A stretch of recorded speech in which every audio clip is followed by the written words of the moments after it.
नमस्कार. यश न्यूज महाराष्ट्र.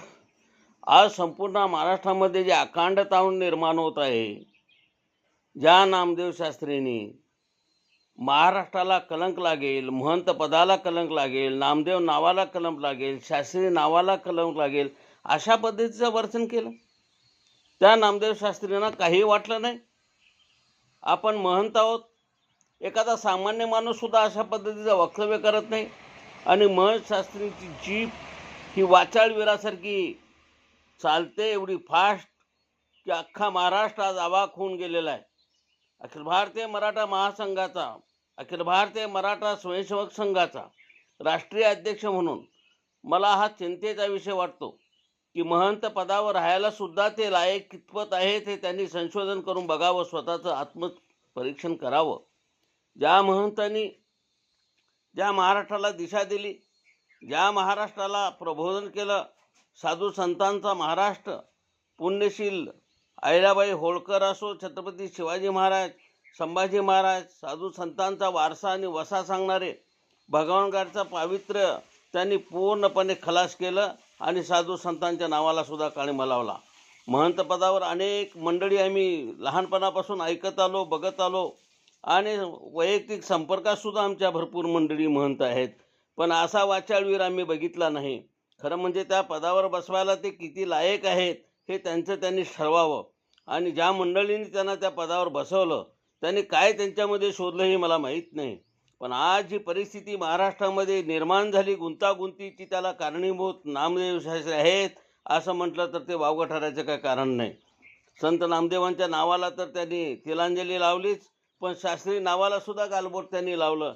आणि अशा विचित्र परिस्थितीमध्ये वावरणाऱ्या, विचित्र परिस्थितीमध्ये स्वतःचा तोल ढासळणाऱ्या माणसाला महंत म्हणून राहायचा नैतिक अधिकार आहेच काय? खरं म्हणजे अजिबात नाही. हेच त्याचं उत्तर आहे. आज बीड जिल्ह्यामध्ये अनेक चांगली मंडळी होऊन गेली. गोपीनाथ मुंडेंचा वसानी वारसा, एक सामाजिक राजकीय कार्यकर्ता म्हणून महाराष्ट्राच्या इतिहासामध्ये निश्चितपणाने त्यांचा नामोल्लेख केला जाईल. ते गोपीनाथ मुंडे, ज्यांनी भाजप घराघरात, दारादारात नेऊन ठेवली आणि महाराष्ट्रामध्ये काळजीपूर्वक त्यांनी ज्या भाजपची केली, त्याच गोपीनाथ मुंडेंचं आदराचं स्थान, श्रद्धेचं स्थान म्हणून भगवानगडाकडे बघितलं जायचं. भगवानगडावर दसरा मेळावा ते नेहमी घ्यायचे. पण याच नामदेव शास्त्रींनी मागच्या वेळी त्यांच्या कन्या पंकजाताईंना भगवानगडावर यायची बंदी घातली. काय माहीत नाही, अवदसा त्यांना आठवली. वर्षानुवर्ष ज्या गोपीनाथ मुंडेंनी तिथे मेळावे घेतले, त्या कैलासवासी गोपीनाथ मुंडेंच्या सुकन्या पंकजा मुंडे आत्ता विद्यमान मंत्री आहेत आणि त्यांना भगवानगडावर यायची बंदी घातली. म्हणजे त्यावेळी सुद्धा हे सगळं कुभाड जे होतं, त्या अक्का नावाचं जे सुरेश धस म्हणतायत तेच मोठं प्रस्थ आणि ते सांभाळणारे राजकीय नेते, ज्यांच्यासाठी आता त्यांनी पाठिंबा दर्शवला, ज्यांच्यासाठी त्यांनी सर्टिफिकेट दिलं की कशाचे नाहीत, हे फार गुणवान आहेत, हे फार गुणी आहेत. आता हे गुणी बाळ काय आहे काय नाही याचा जाता जाता गोपीनाथ मुंडेंनी सुद्धा सावधानतेचा इशारा दिला होता. अरे बाळा, जरा सांभाळून राहा, अरे बाळा जरा सांभाळून राहा. आणि तेवढं जर त्यांनी तेवढं वाक्य लक्षात आत्मचिंतन करून ठेवलं असतं, आज ही वेळ धनंजय मुंडेंच्यावर आली नसती.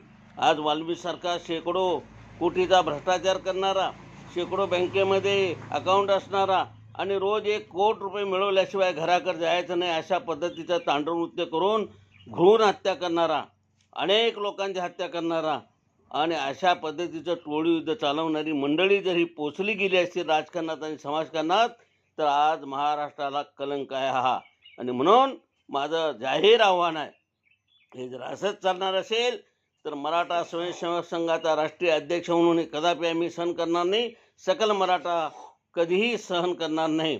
आणि म्हणून गल्लीपासून दिल्लीपर्यंत आम्ही ह्याच्यावर यादवी असंतोष जागरण करू आणि संतोष देशमुख यांच्या खुन्याला फाशी झाल्याशिवाय आम्ही स्वस्थ बसणार नाही.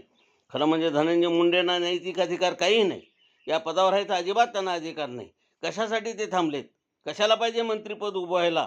मंत्रिपदाची शान त्यांनी घालवली. मंत्रिपदामुळं प्रतिष्ठित झालेले धनंजय मुंडे, अनेक पदांच्यामुळं प्रतिष्ठित झालेले धनंजय मुंडे जसं महंत या पदामुळे नामदेव शास्त्री प्रतिष्ठित झाले आणि सगळ्या समाजाला गिळंकृत करायचा वसा आणि वारसा ते आज चालवत आहेत हे उघड झालं. सत्य हे कठोर असतं, अतिशय कठोर असतं आणि एक दिवस सत्य बाहेर आल्याशिवाय राहत नाही. याची प्रचिती भगवान गडाचे महंत म्हणून घेणारा नामदेव शास्त्रींनी दिली की लायकी नसताना जर आपल्याला एखादी गोष्ट मिळाली किंवा लायकी नसताना एखाद्या पदावर आपण जर आरूढ झालो तर ते पदाला प्रतिष्ठा आपण देऊ शकत नाही, त्या पदाला न्यायही आपण देऊ शकत नाही, हे त्यांनी सिद्ध करून दाखवलं. आणि म्हणून नामदेव शास्त्री ह्यांनी लवकरात लवकर त्या महंत पदापासून बाजूला जावं आणि बीड जिल्ह्याची जी बदनामी आज महाराष्ट्र आणि देशामध्ये आणि जगतामध्ये जी व्हायला लागली मराठी माणसामध्ये 18 पगड जातीच्या, ती थांबवावी. आज बीड जिल्ह्याचंच नव्हे तर भगवान गडाचं नावही कलंकित करण्याचं काम या माणसानं केलं आणि अवघा महाराष्ट्र आज धुमसत आहे की साधू संतांच्या नावाला काळीमा लावणारा हा माणूस या महाराष्ट्रामध्ये चालतो कसा. अशा प्रकारचे अनेक फोन आम्हाला येत आहेत, अनेक मंडळी विचारत आहेत हे चालतं कसं. आणि ह्यांचा आश्रय स्थान जर हे असेल, राजकीय वरदास्त त्यांना अशा पद्धतीनं महाराष्ट्र शासन चालवणाऱ्यांनी जर द्यायचं असेल तर हे काय चाललंय. आज टोळी युद्धाचा उगम हा कोणी सांभाळला, हे वाढवलं कोणी, संवर्धन केलं कोणी. आज संतोष देशमुखसारखे अनेक निर्घुण खून झाले कोणामुळं, हा आता संशोधनाचा विषय झालेला आहे. आणि म्हणून लवकरात लवकर न्याय मिळावा संतोष देशमुखांना आणि महंत पदापासून नामदेव शास्त्रींनी कृपा करून बाजूला जावं आणि बीड जिल्ह्याची आणि भगवानगडाची होणारी आणि पर्यायानं महाराष्ट्राची होणारी हानी वाचवावी आणि साधू संतांच्या नावाला लागणारा जो आज कलंक आहे तो लावू नये या मताचा मी आहे. आणि म्हणून मग सोलापूर असो, महाराष्ट्रातल्या अनेक जिल्ह्यामध्ये आज सकल मराठा समाज देशपातळीवर जिथं संतोष देशमुखांच्या ज्यांनी केली हत्या त्यांना फाशी झालं पाहिजे या विचारानं सगळीकडेच आणि त्याच्या कुटुंबियांना न्याय मिळवून देण्यासाठी जिथं प्रयत्न चालू आहेत, जिथं ज्या पद्धतीचं कार्य चालू आहे त्या कार्याला आमचा निश्चितपणानं पाठिंबा असणार आहे.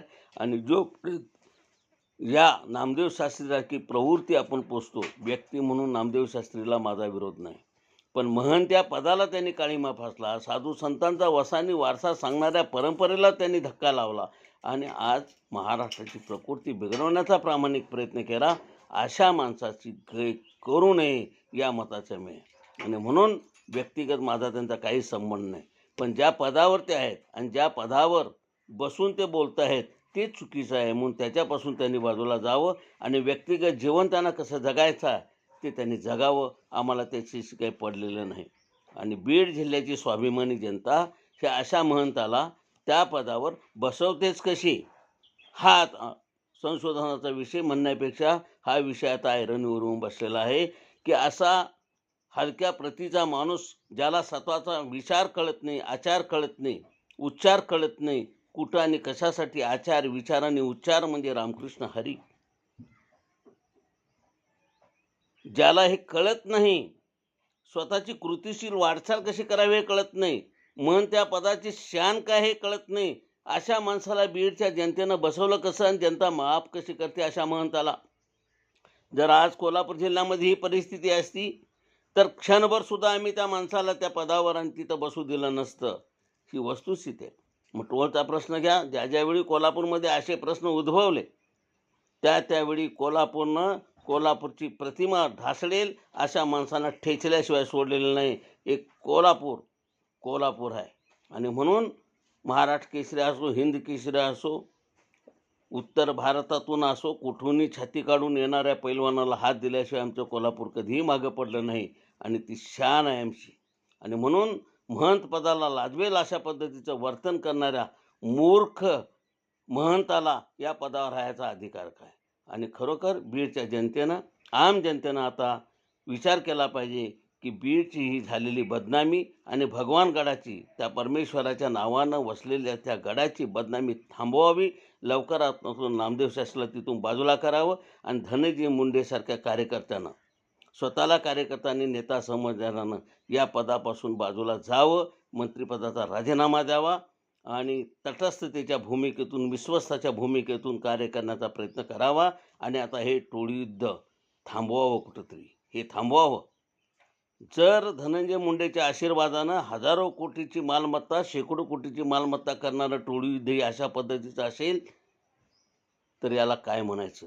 महाराष्ट्र शासन कोणत्या दिशेनं चाललं होतं आणि अशा माणसाला विरोधी पक्षनेता, अशा माणसाला मंत्री, कॅबिनेट दर्जा, अशा माणसाला पक्षाची महत्त्वाची जबाबदारी, काय चाललं आहे महाराष्ट्रामध्ये?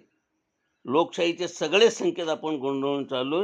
ही लोकशाही नाही, ही झुंडशाही आहे. आणि अशा ह्या झुंडशाही निर्माण करणाऱ्या प्रवृत्ती महाराष्ट्रातून ठेचल्याशिवाय महाराष्ट्र आता स्वस्थ बसणार नाही. किंबहुना भारतामध्ये हेच विषारी प्रवास, हा विषारी विचार चालू देणार नाही. अशा पद्धतीची मानसिकता आज सर्वसामान्य माणसामध्ये द्यायला. आणि म्हणून सर्वसामान्य माणसातून यादवी निर्माण होऊन ह्यांना ठेचण्यापेक्षा ह्याने आबाद गाडी दाबात आपण या सार्वजनिक क्षेत्रातून कसं निवृत्त व्हायचं, बाजूला जायचं ते ठरवलं पाहिजे. किंवा आपण कसे कलंकित आहोत, तो कलंक आपल्या आचरणातून, आपल्या विचारातून, आपल्या उच्चारातून तो बाजूला करण्याचा प्रयत्न, पूर्णपणे पुसून काढण्याचा प्रयत्न केला पाहिजे. त्याचवेळी समाजामध्ये माणूस म्हणून घ्यायला ही माणसं योग्य ठरतील, असं माझं प्रामाणिक मत आहे. आणि हे निश्चित हा सबुरीचा सल्ला आहे. शहाणपणानं त्यांनी बाजूला व्हावं.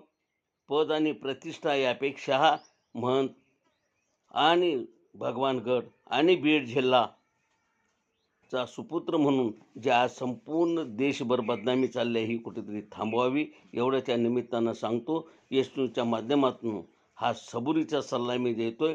तो स्वीकारतील किंवा न स्वीकारतील तो त्यांचा व्यक्तिगत प्रश्न आहे. पण आज महाराष्ट्राची आणि पर्यायाने बीड जिल्ह्याची आणि संपूर्ण देशभर जी नाचक्की चालू आहे महाराष्ट्राची, ही थांबली पाहिजे. हे प्रामाणिकपणाने मी इथं नमूद करतो. जय हिंद, जय महाराष्ट्र, जय भारत.